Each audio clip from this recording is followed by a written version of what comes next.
Hello guys, welcome back to my channel learning platform investment for your future.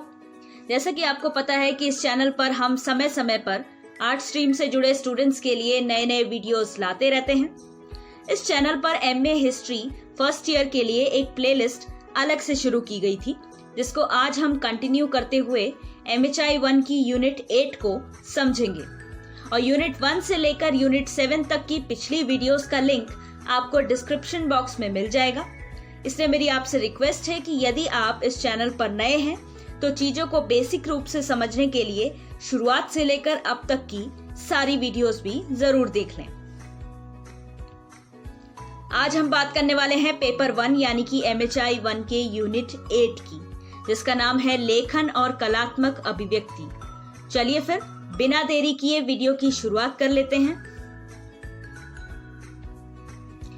लेखन कला और उससे जुड़ी अभिव्यक्ति को समझने से पहले हम लेखन कला से जुड़ी कुछ विशेषताओं को नजदीक से जान लेते हैं। लेखन एक प्रकार की सूचना प्रदाता यानी कि इंफॉर्मेशन देने वाली एक व्यवस्था है, जिसमें काफी सारे लिपि चिन्हों का प्रयोग किया जाता है और उससे भाषा बनाई जाती है और बहुत सारे शब्दों को संकलित किया जाता है।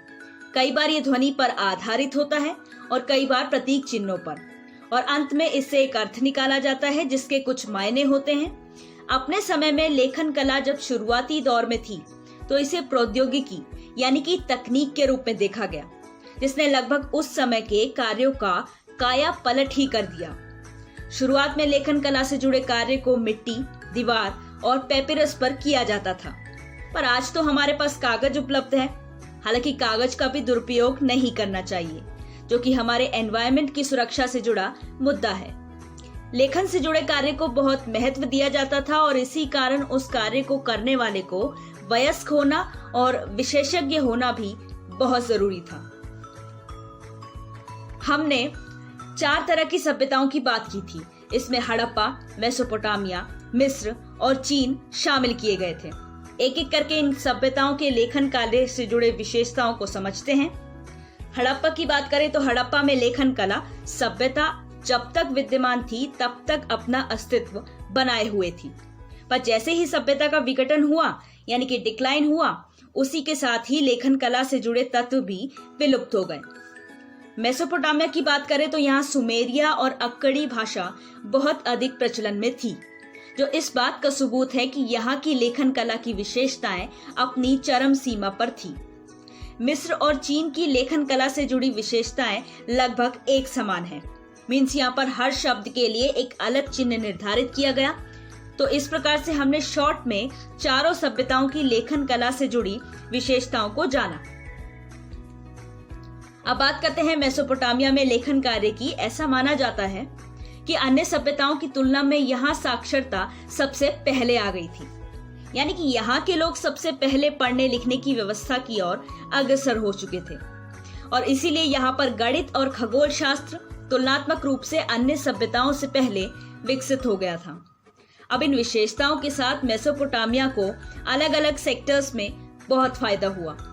पहले तो आंशिक रूप से व्यक्तियों और राष्ट्रों के आपसी कम्युनिकेशन में बढ़त हो गई, फिर धीरे धीरे एक दूसरे को पत्र लिखकर, मोहरे देकर, आदेश के माध्यम से लेखन कार्य को बढ़ावा दिया गया और लेखन कार्य ने कुछ हद तक आगे जाकर शासक और अधिकारियों के बीच एक कड़ी का काम किया, यानी कि राजनीतिक और भौगोलिक एकीकरण के माध्यम से मेसोपोटामिया की सभ्यता को और अधिक प्रबल बनाया गया।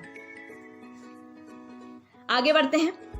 वैसे तो मोटे तौर पर हमने लेखन कला से जुड़े बहुत सारे लाभों को जानते ही हैं, पर कुछ गिने चुने फायदों की बात करें तो लेखन कला के माध्यम से जो इम्पोर्टेंट डॉक्यूमेंट्स हैं उन्हें स्थानीय या फिर किसी विशेष भाषा के अलग अलग प्रतीक चिन्ह के माध्यम से सुरक्षित किया जा सकता है, ताकि अन्य प्रदेश से आने वाले लोग उस भाषा को समझ ही ना पाएं। इसके अलावा महत्वपूर्ण दस्तावेजों का एक दूसरा पहलू भी है कि लेखन कला आने के बाद ही इस तरह के दस्तावेजों का संग्रह कार्य शुरू हुआ। अब शासक और उनके मंत्रीगण समय समय पर बहुत सारी इमारतें, भवन आदि बनाया करते और इसके अलावा कब्र और मोहरें भी समय समय पर लोगों के सामने आया करती, पर उनका कोई हिसाब किताब या लेखा जोखा नहीं रखा जाता था। फिर लेखन कला आने के बाद यह संभव हुआ लेखन कला से जुड़े कार्य को लगभग हमेशा से ही शहरीकरण के साथ जोड़कर देखा जाता, यानी कि जहां पर शहरीकरण होगा वहां लेखन कार्य संभवतः अपनी चरम सीमा पर होगा। पहले के समय में मौखिक रूप से तो लोग अपने अपने समय में हुई घटनाओं को एक दूसरे को बताया करते, पर इनका संकलन करना बहुत कठिन कार्य था। पर जब लेखन कार्य से जुड़ी व्यवस्था आई तो सूचनाओं को लिखित रूप में भी इकट्ठा किया गया और उस लेखन संग्रहण को सुरक्षित भी किया गया, जो कहीं ना कहीं आज हमें उस समय के इतिहास को जानने में काफी हेल्पफुल है। अब हमने पीछे बात की थी कि पत्र व्यवहार हो रहा था, मोहरों का आदान प्रदान हो रहा था, तो जाहिर सी बात है कि व्यापार भी हुआ होगा और व्यापार के अंदर हिसाब किताब रखना बहुत ही जरूरी है। इस क्षेत्र में लेखन कार्य ने काफी सफलता पाई और कहीं ना कहीं यहाँ से बहुत सारे ऐसे पद निकले जो आज भी काफी प्रासंगिक हैं, यानी कि रेलेवेंट हैं, जैसे कि क्लर्क, मुंशी और अकाउंटेंट आदि। मोटे तौर पर हमने लेखन कला से जुड़ी विशेषताओं को जाना, पर जब हम थोड़ा और गहराई में जाते हैं तो ये तथ्य निकल कर आता है कि लेखन कला का जो विकास है वह स्टेप बाय स्टेप नहीं हुआ, यानी कि क्रमिक विकास हमें कहीं नजर नहीं आता। ये अलग अलग परिस्थितियों, समय और क्षेत्रों में अपने अपने तरीके से प्रचारित और विकसित हुआ। जैसे कि समाज के बहुत सारे वर्ग ऐसे थे जिनकी अपनी ही लिपि और भाषा थी, जैसे कि कुम्हार मिट्टी के बर्तनों पर अपनी समझ के अनुसार अलग अलग चिन्हों को अंकित करता। इसके अलावा साधारण हिसाब किताब को रखने के लिए क्षेत्रीय रूप से प्रचलित चिन्हों का प्रयोग किया जाता। गडरिया जब अपनी भेड़ों और जानवरों को चराने के लिए ले जाते तो उनकी गिनती का हिसाब वे अलग तरीके से रखते। जब राजा अपनी सेना के साथ समय समय पर सैनिक अभियानों के लिए जाया करते तो अलग अलग व्यवस्थाओं के लिए चिन्ह निर्धारित किए गए थे। बात करते हैं मिस्र के लेखन कार्य से जुड़ी विशेषताओं की। मिस्र में लेखन कार्य से जुड़ा सबसे पहला प्रमाण 3100 ईसा पूर्व का माना जाता है, जिसमें काफी सारे अक्षरों को एक साथ मिलाकर लिखा गया, जिसमें आंशिक रूप से अलग अलग शासकों के नाम और उनके बीच संसाधनों के वितरण से जुड़ा विवरण दिया गया था। हालांकि मिस्र में एक अलग तरह के लेखन कार्य की शुरुआत हुई थी, यह था चित्रलिपि का विकास, यानी कि अब लेखन कार्य के लिए सिर्फ चिन्हों का प्रयोग नहीं किया जा रहा था, चित्रों को भी इस काम में लाया गया, जिसके लिए अलग अलग रंगों और अलग अलग तरह के संसाधनों का प्रयोग किया जाता था। शुरुआती लेखन कार्य की बात करें तो मिस्र में घसीट कर शब्दों को लिखा जाता था और एक समय के बाद चित्रलिपि अपने विकास की चरम सीमा पर थी। मिस्र में जब लेखन कार्य शुरू ही हुआ था तब इसका एक ही उद्देश्य था, अलग अलग लोगों, चीजों और संसाधनों की पहचान करना, जो कि लिखित रूप से की जाती थी। पर जब बाद में परिस्थितियां बदली तो पत्र व्यवहार, शोक संदेश, आत्मकथा लिखने के लिए भी लेखन कार्य का प्रयोग शुरू हुआ। मिस्र का जो लेखन कार्य है वह बहुत हद तक प्रसारित या प्रवाह में बिल्कुल नहीं था, ये काफी सीमित था और इसलिए कहीं ना कहीं मिस्र का लेखन कार्य अन्य सभ्यताओं की तुलना में इतना विकसित या प्रसारित नहीं हुआ। मेसोपोटामिया में भी लगभग यही व्यवस्था थी, इसीलिए हम इसी खंड में मेसोपोटामिया की भी बात कर लेते हैं। यहाँ पर टिकियों के ऊपर लेखन कार्य की प्रक्रिया बहुत अधिक प्रचलित थी। इसके अलावा ध्वनि आधारित चिन्हों, भावचित्र और कीलाक्षर से जुड़े प्रमाण भी मिलते हैं। अगली हेडिंग देखते हैं जिसमें लिखा है वाचिकता, साक्षरता और साहित्य। देखिए, शुरुआती दौर में तो लोग मौखिक रूप से अपनी बात दूसरों तक पहुंचाया करते। अब दौर आया लिखित परंपरा का, और कोई भी परंपरा तभी विकसित हो सकती है जब उसके नेतृत्व करने वाले इतने सक्षम हो, और लेखन कला से जुड़ी परंपरा को विकसित करने के लिए शासकों और साहित्यकारों का साक्षर होना बहुत ही जरूरी था। और उस समय कुछ ऐसे साहित्यकार और शासक समाज में थे जिन्होंने कहीं ना कहीं लेखन कार्य को बहुत बढ़ावा दिया। अब जब हम किसी बात को बोलकर किसी को अपना संदेश पहुंचाते हैं तो बोलने के वक्त हमारे चेहरे के हाव भाव भी उसी तरह के होते हैं, पर अब हम लिखित रूप में अपने संदेश को किसी और को पहुंचा रहे हैं जो हो सकता है उस क्षेत्र से बहुत दूर कहीं निवास करता होगा। तो अब केवल लेखक को शब्दों से खेलना है, क्योंकि अब चेहरे के भाव को दिखाना तो बड़ा मुश्किल है।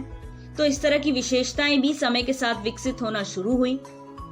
अब एक सफल भाषा को बनाने के लिए या उसके प्रसार के लिए बहुत बड़ा शब्द भंडार चाहिए, एक अच्छी लिपि और वर्ण क्रम चाहिए।